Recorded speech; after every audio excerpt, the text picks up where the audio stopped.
Today we're in the greenhouse and we're going to talk a little bit about looking at your tomatoes or your tomato seeds and determining the type.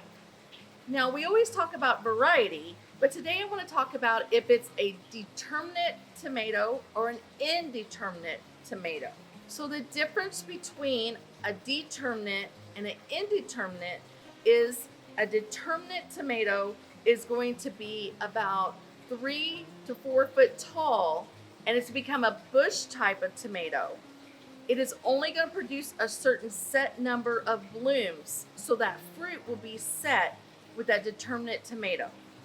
So this one is a red slicing tomato that's determinate.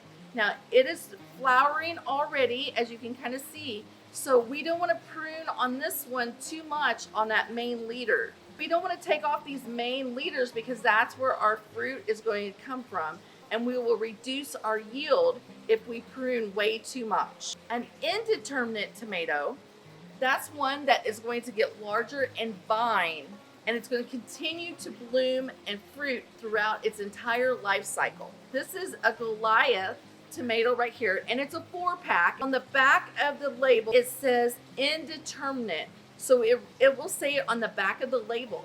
Now sometimes you'll get one that someone might have started from seed and it just gives the name, but you can look up that variety and see what type of seed and if it's a determinate or indeterminate type.